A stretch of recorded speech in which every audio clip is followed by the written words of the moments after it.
آج مسلمانوں نے عمرے کو، آج مسلمانوں نے حج کو، آج مسلمانوں نے مدارس کی تعمیر کو، مساجد کی تعمیر کو، یتیم خانوں کی تعمیر کو ایک فن، ایک آرٹ اور ایک جو ہے انہوں نے ہنر مان لیا ہے. عمرے پر عمرے کرتے جائیں، حج پر حج کرتے جائیں، مساجد پر مساجد تعمیر کرتے جائیں. آپ کہیں گے مولانا صاحب کیا عمرہ کرنا کوئی گناہ ہے؟ کیا مسجدوں کی تعمیر کرنا کوئی گناہ ہے؟ کیا مساجد کی تعمیر کرنا، خانقاہوں کی تعمیر کرنا، کیا یتیموں کی، یتیم گھروں کی اور بچہ گھر کی تعمیر کرنا کوئی گناہ ہے؟ مسلمانوں جب جہاد کے راستے پر چلیں گے، جامع شہادت کو اپنے سر پر سجانے کی فکریں کریں گے، اللہ تبارک تعالیٰ دین کو اور دین کی سمجھ کو ہمارے لیے آسان فرما دیں گے. دیکھیں ہر غذا ہر انسان کے لیے ہر وقت مناسب نہیں رہتی.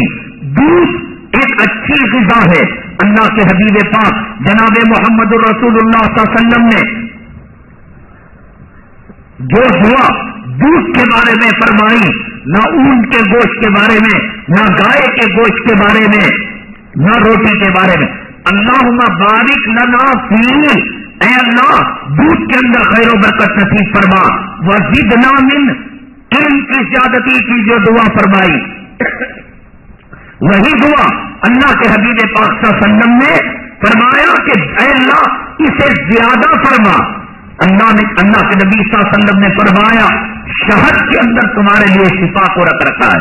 لیکن کیا ہر عمر کا آدمی، ہر بیمار، ہر مریض جس کو ڈاکٹر نے منع کیا کہ تم دودھ نہیں پی سکتے، کیا وہ دودھ پی لے گا؟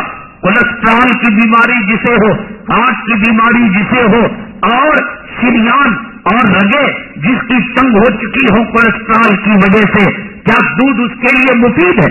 شاید جس کا معدہ کمزور ہے اور جسے دست اور جلاب آنے کی بیماری ہے، کیا وہ شہد پی سکتا ہے؟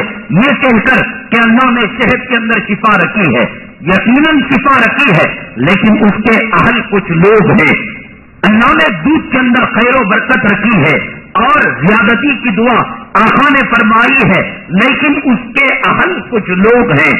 اسی طریقے سے اللہ کے راستے میں خیرات کرنا، اللہ کے راستے میں صدقہ کرنا ایک عمدہ کام ہے، لیکن کسی کے لیے کچھ حصہ، کسی کے لیے کچھ حصہ، اپنے اپنے ضرف، اپنے اپنے ایمانی قوت کی بات ہے.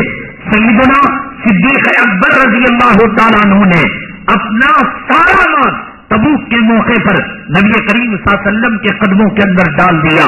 اللہ کے حبیب پاک صلی اللہ علیہ وسلم نے پوچھا اے صدیق اپنے گھر والوں کے لیے کیا چھوڑا؟ فرمایا اللہ اور اس کے نبی کو چھوڑ کر آیا ہو. اللہ کے نبی نے کچھ نہیں فرمایا. حضرت عمر فاروق کا مال صدیق اکبر کے مال کے مقابلے میں زیادہ تھا. آپ نے پوچھا اے عمر آپ اپنے گھر والوں کے لیے کیا چھوڑا؟ فرمایا ہر مال کا 2 حصہ کیا، 50% آپ کے قدموں میں اور 50% گھر والوں کے لیے رکھا. 2 میٹر کپڑا تھا، 1 میٹر آپ کے لیے اور 1 میٹر گھر والوں کے لیے. 2 سیر گیہوں تھے، 1 سیر آپ کے قدموں میں، 1 سیر گھر والوں کے لیے.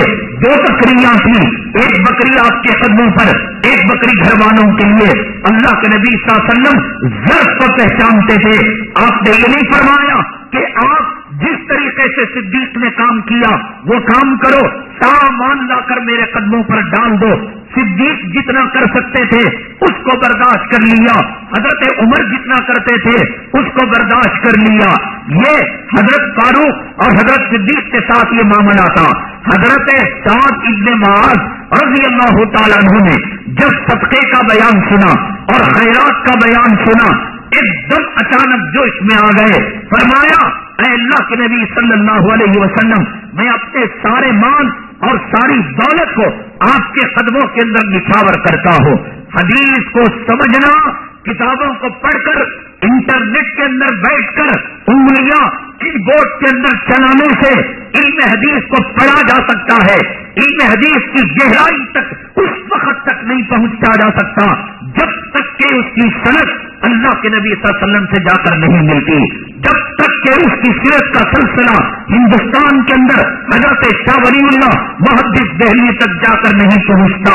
کتاب پڑھ لینے سے علم آ سکتا ہے، لیکن علم کی گہرائی اور علم کی سچائی اور اس کی صداقت اور اس کی حقیقت جب تک علماء کے سامنے زانوے تلمس طے نہیں کرتے، اس وقت تک علم کے بارے میں علم کی حقیقت آشکارا نہیں ہوتی۔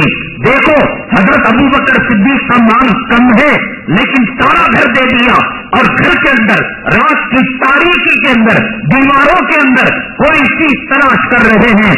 آپ کی صاحبزادی اور آپ کی اہلیہ محترمہ حضرت ابوبکر صدیق سے پوچھتے ہیں، اے ابوبکر آپ اس رات کی تاریخ کے اندر اور اندھیرے کے اندر کیا تلاش کر رہے ہیں؟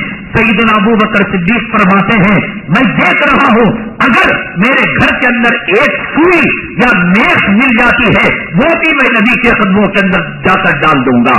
ایک طرف ابوبکر صدیق کی مقام صدیقیت کہ وہ گھر کے اندر سوئی کو تلاش کر رہے ہیں، اور دوسری طرف حضرت سعد ابن معاذ رضی اللہ تعالیٰ عنہ ہیں کہ اللہ کے نبی صلی اللہ علیہ وسلم نے صدقے کے خیرات کے فضائل آپ کے سامنے رکھے، جوش میں آ گئے، جذبے کے اندر آ گئے، فرمایا اللہ گواہ ہے اے محمد صلی اللہ علیہ وسلم میں نے سارا مال آپ کے قدموں میں دے دیا۔ اللہ کے نبی صلی اللہ علیہ وسلم کے سامنے صدیق نے مان دیا تو کچھ کہا، فاروق نے مان دیا تو حضرت فاروق سے کہا کہ اپنا پرسنٹیج بڑھا لیجیے نہ، جو وہ دیا ان کا ضرب تھا، جو یہ دیے یہ ان کا ضرب تھا۔ حضرت سعد بن معاذ رضی اللہ تعالیٰ عنہ نے فرمایا سارا مال لے لیجیے۔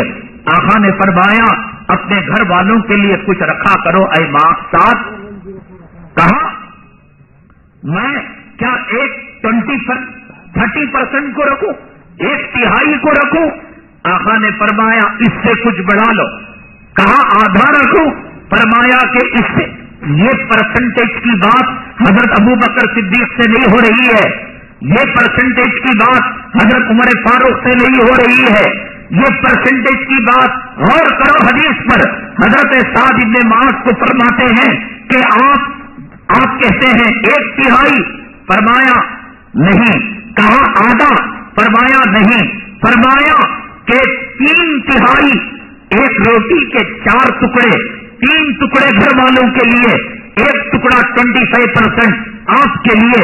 فرمایا کہ ہاں ٹھیک ہے اے سعد بن معاذ، شریعت کے جو احکامات فرائض کے علاوہ ہیں، فرض نماز اس کے بارے میں کوئی گنجائش نہیں، پرسنٹیج کے بارے میں، کیفیت کے بارے میں گنجائش، کھڑا نہیں ہو سکتا بیٹھ کر پڑھے، بیٹھ کر نہیں ہو سکتا لیٹ کر پڑھے، لیٹ کر نہیں ہو سکتا اشارے سے پڑھے، اس میں کوئی کمپرومائز نہیں، روزے کے اندر کوئی کمپرومائز نہیں، مصالحت نہیں ہے، فرائض کے اندر کوئی گنجائش نہیں، کرنا ہے کر چکنا ہے یا نہیں، اس کا جو متبادل آلٹرنیٹ جو شریعت نے رکھا اس کو کرنا پڑے گا۔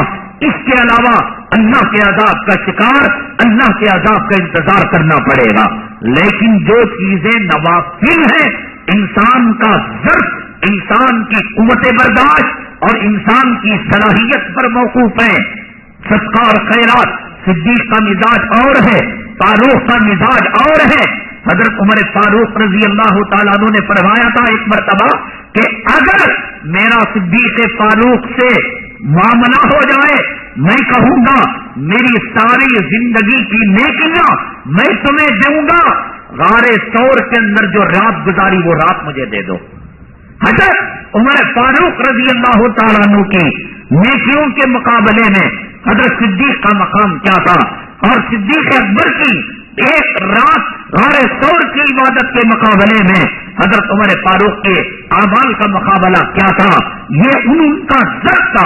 حضرت سعد بن معاذ سے فرمایا 3 حصے گھر میں رکھو اور 1 حصہ مجھے لا کر دو۔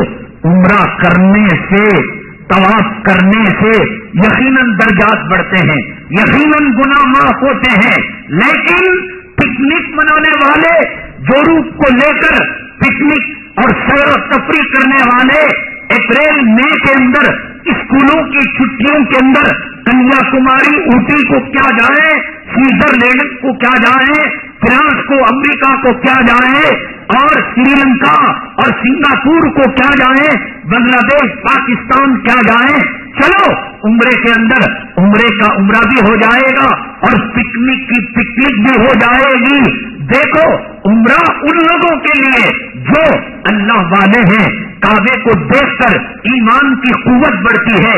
حجر اسود کو جو ہے بوسہ دینے کے بعد اللہ کے ہاتھ پر ہاتھ رکھنے کی لذت جن کو ملتی ہے, نبی کے روضے کے پاس کھڑے ہو کر الصلاۃ والسلام علیکہ یا رسول اللہ کہتے ہیں.